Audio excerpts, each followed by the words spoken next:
And I'm cleaning some things out and getting rid of things that are just kind of in my way. And some of that is, you know, paintings that I started that I was either a start or an experiment or just trying something out. And I work a lot on watercolor paper. So, because it's so easy to stack up a bunch of watercolor paper rather than cradle boards or canvases. And then sometimes I get back to them, sometimes not. But what I have been doing, or what I started doing last week, is I pulled out my collection of mats. I have lots of mats, and I buy them in the sets. It has the mat, the backing, and the plastic sleeve that it goes in. And I actually did a YouTube video on matting pieces that makes it really simple if you have never done it before. So that's a couple of videos back. Check it out, and you'll see how you could do that. But last week, I matted 32 little 5x7s in an 8, it's an 8x10 mat and a 5x7 painting. And all these little guys were from, whoops, they're upside down. I mean, look at this great little heart in here. Love that heart, textured heart. Didn't even really notice it when it was an 18x24. But I went through and matted a lot of these little paintings. Cut them up and put them in mats. So I'm not going to go through all 32 of them, but I did the black and the white mats. Really, really liked them.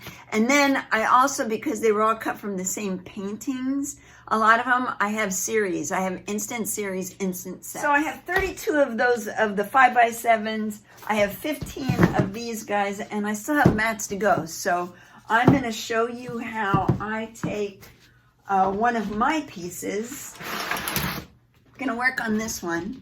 It's kind of fun. Oh, it was a floral. It went like this, but not strong enough to really do anything with. So I'm going to show you how I cut this up and get it ready for matting.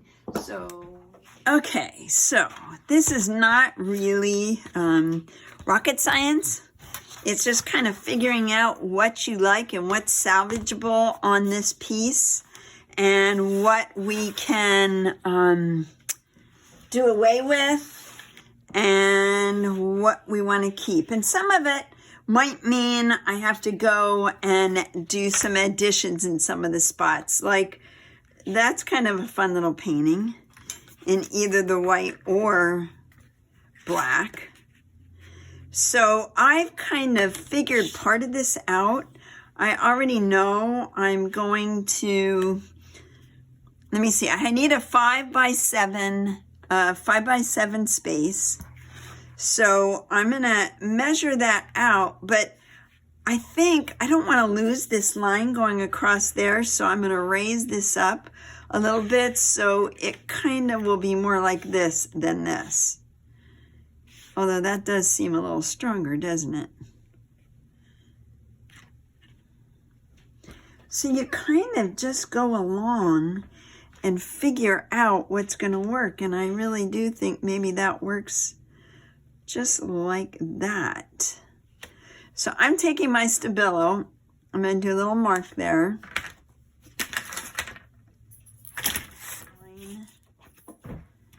And I use a box cutter rather than an X-Acto knife. And I have a self-healing mat underneath. So we got that. And I know I want these to be 5 inches across.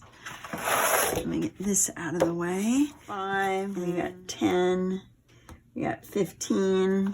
And then I'm just going to go ahead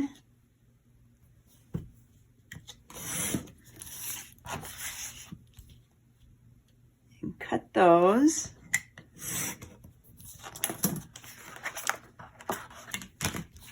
And it's kind of fun. I like that one.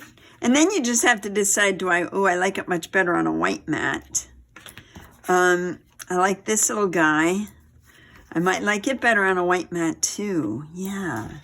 Now this one I have leftover, so I can kind of make him, you know, I can float it around where I want it. But I think I'm liking that right at the 5. So let me cut that.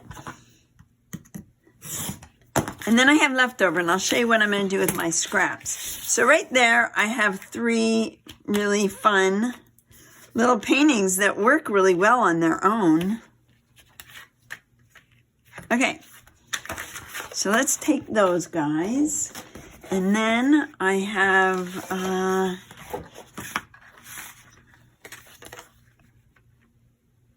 I'm drawing a line across here. So I've already measured that. And that is for the 7 inches, but you know, check your measurements. Always check your measurements. Do I like that? Kind of sliding along.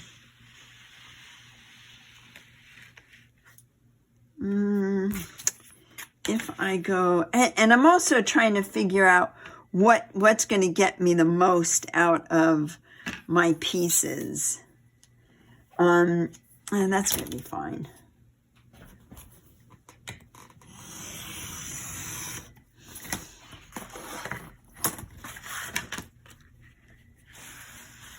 Got that.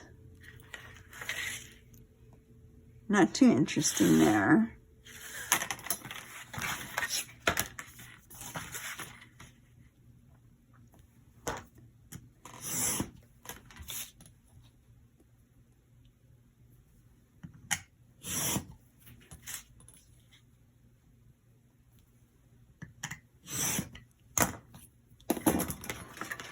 Okay, see how these guys, I love this one.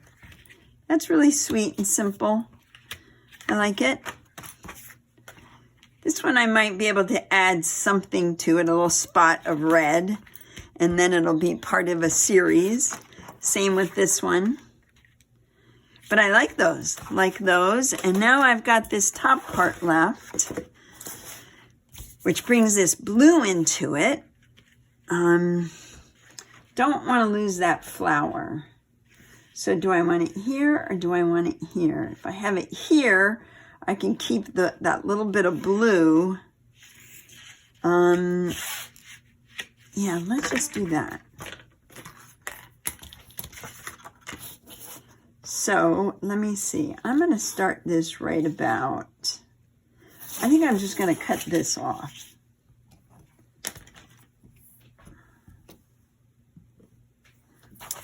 That's not cutting it right. I'd end up cutting my finger off that way. Another scrap. Got my scrap pile happening. And then 1, 2, 3, 4, 5.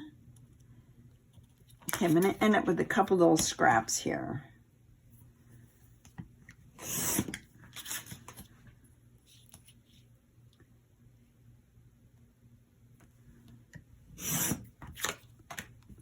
Ah, I did that one wrong.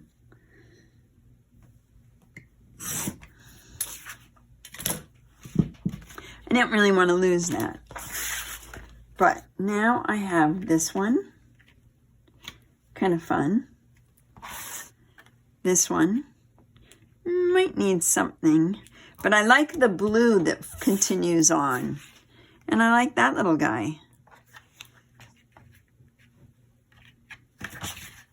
And I'm going to cut this off here. Now, again, kind of cool little paintings. Either in black or in white. They look really fun. Okay, so now I have all these little paintings. All cut. Let me see, I've got 6, 7, I'm missing 1, 8, 9. I got 9 little paintings out of that one sheet. But I also have this scrap, the scrap pieces. And what I'm doing with the scrap pieces, I have here a piece of canvas that it just has some paint on it. I may either lay these out on here and create, I'm thinking I'd like to do something linear with these. Or I can take an old canvas that has color on it and layer these all on, haven't decided yet. Layer these all on to one canvas, letting some of this color from underneath. I don't know what this was. It was a throwaway canvas of somebody's. And play with these, puzzle them about, and do a whole little piece with scraps, and they've already got art on them. So I hope that was inspirational. I know that you've got pieces you can cut up. You could even take a piece of canvas like this and take it off its stretchers and cut that out and put that in a mat.